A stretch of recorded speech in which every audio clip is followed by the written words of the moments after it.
Good day, everyone. My name is Hilargy Sumawang from PSC 3-1. Today, I will be presenting on the Republic Act of 10121, or also known as the Disaster Risk Reduction and Management Act of 2010. This landmark legislation was enacted to strengthen the country's disaster risk management framework, aiming to enhance resilience, reduce vulnerabilities, and ensure a more effective response to disasters. We will explore the key provision of the Act, its significance in promoting disaster preparedness, and the roles of various stakeholders in its implementations. By understanding this, we can better appreciate the importance of proactive disaster management and safeguarding our communities. So, let's dive into details. What is Republic Act 10121? A law that requires the country's government and its citizens to be prepared for disaster. This law is very important because, as a Filipino citizens, it reminds us that we should be ready and we should be prepared for any disaster that is coming. Why is RA 10121 is important? Because the Philippines is one of the most at-risk countries in the world, fifth in the disaster risk with 26.70% risk as of 2016. So this law is very crucial because it aims to enhance the country's preparedness and respond to disasters, given that the Philippines ranks as the fifth most disaster-prone country globally. The statistic indicating a 26.70% disaster risk as of 2016 underscores the severe vulnerabilities the nation faces, including frequent typhoons, earthquakes, and other natural hazards. The high level of risk necessitates comprehensive strategies for disaster management to protect lives and property, making the implementation of RA 10121 vital for national safety and resilience. Why is the Philippines is at risk? First, geography. The Philippines is an archipelago situated along the Pacific Ring of Fire, making it prone to earthquakes and volcanic eruptions. Its extensive coastline also exposes it to storm surges and flooding from typhoons. Second is climate. The country experiences a tropical climate, leading to frequent and extensive weather events like typhoons, which can cause widespread devastation. Seasonal monsoons contribute to heavy rainfall and flooding. And lastly, the human-induced calamities. Urbanization, deforestation, and poor land management practices exacerbate the effects to natural disasters. These human activities can lead to increased vulnerability and greater damage during the catastrophic events. The Philippines is the fifth most at risk of disaster as of 2016. The World Risk Index 2016 ranks 173 countries according to how exposed and vulnerable they are to natural hazards, including earthquakes, floods, and storms. So, this ranking highlights the critical exposure of the Philippines to natural hazard, emphasizing the urgent need for effective disaster management strategies to protect lives and infrastructures. Factors that make people more vulnerable to disasters, including poverty, slum housing, limited access to medical services and clear water, corruption, weak law enforcement. So, we all know that most Filipino people are prone or at stake in terms of poverty because Filipino people have lack of education and mostly Filipino people struggle to have a permanent work, so we are prone to poverty. And also, Corruption is a common issue here in our country and a weak law enforcement. So here as you observe in the World Risk Index, Philippines ranges from high to very high. As you observe here in the red color, 10.40 to 36.72%. So the Philippines range from high to very high. So napakataas ano? Our country is so vulnerable to disaster and any tragedies. So why RA 10121 implemented? First is to prevent the loss of lives during disasters, natural or man-made. So this aims to establish effective measures and protocols that can help save lives by ensuring timely responses and preparedness for various types of disasters. Second is to reduce the loss of structures. The law focusing on improving infrastructure resilience which minimize damage to buildings and public facilities, ultimately protecting economic investments and community resources. And lastly, to prepare the people for upcoming typhoons, earthquakes, landslide, and etc. It emphasized educations and training programs to equip communities with knowledge and skills to respond effectively to imminent threats, enhancing overall disaster readiness. Here are the government sector is in charge of NDRMC, so we are all familiar to the NDRRMC because they are the one that's notify or texted our cell phones in times of calamity.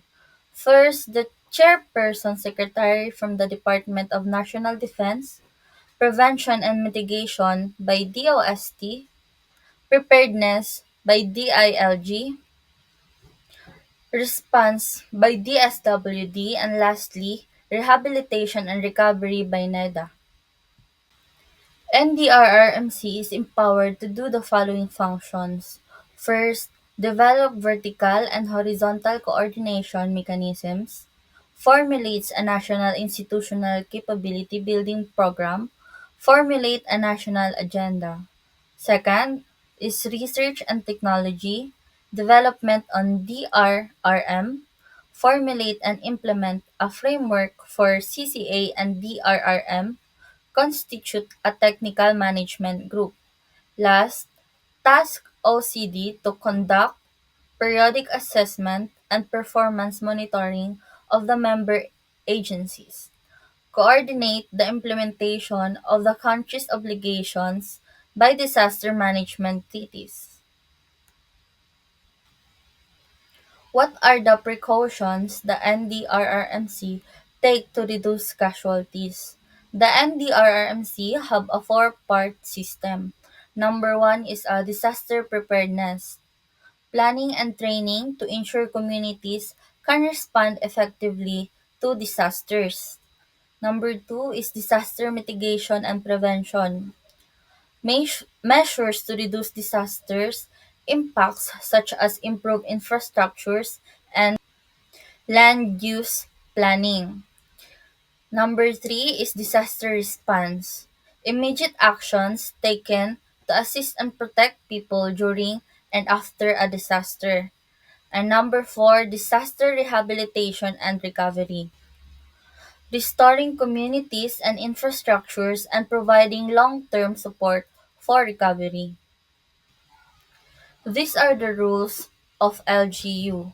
Under Republic Act 10121, there shall be a DRRM council for each region. LGUs, from provincial to the barangay level, are also mandated to form and operate DRRM councils. Each of these offices must come up with a local disaster risk reductions and management plan covering aspects of disaster preparedness, response, prevention and mitigation, and rehabilitation and recovery.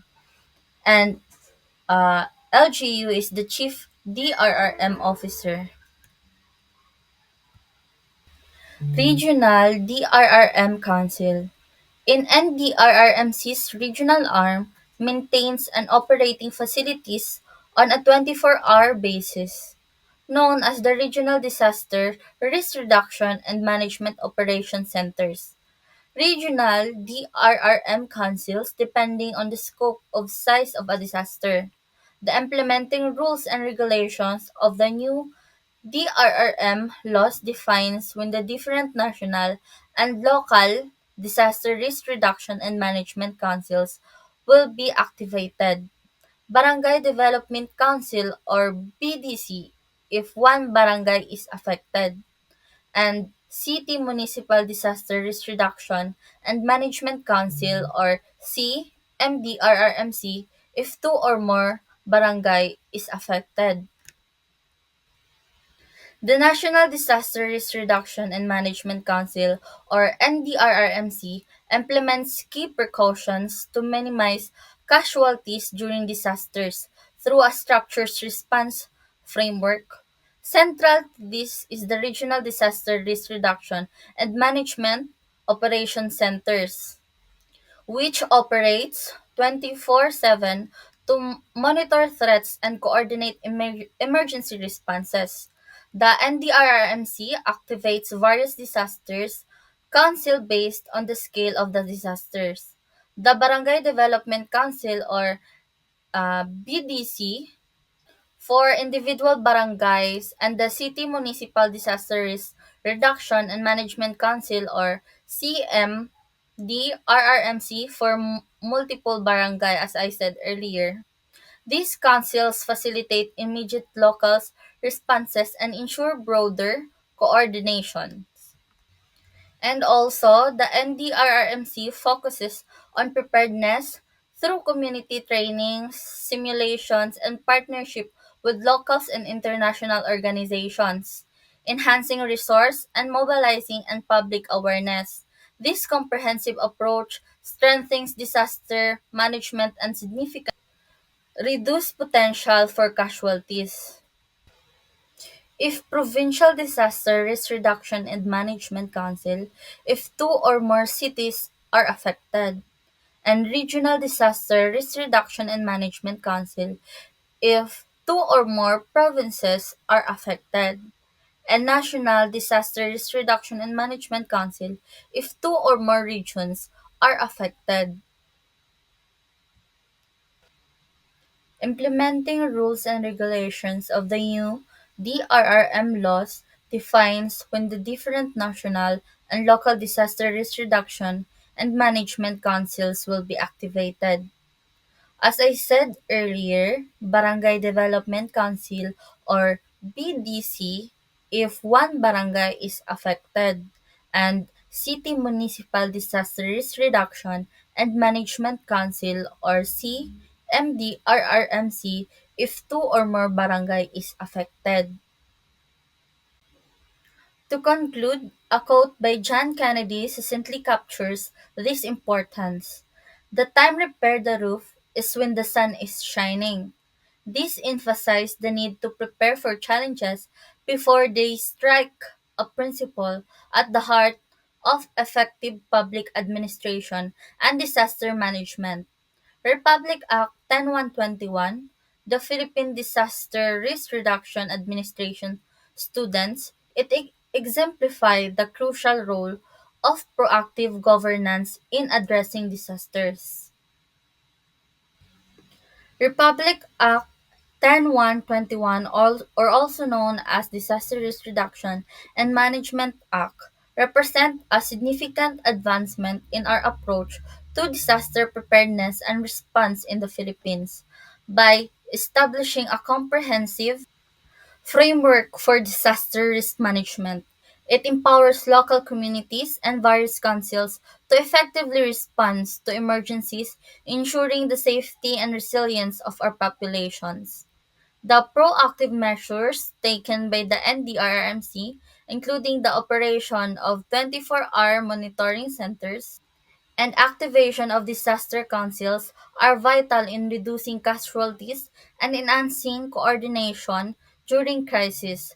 As we move forward, this is essential that we continue to strengthen our preparedness efforts and foster community involvement to build a safer and more resilient nation. Thank you for your attention.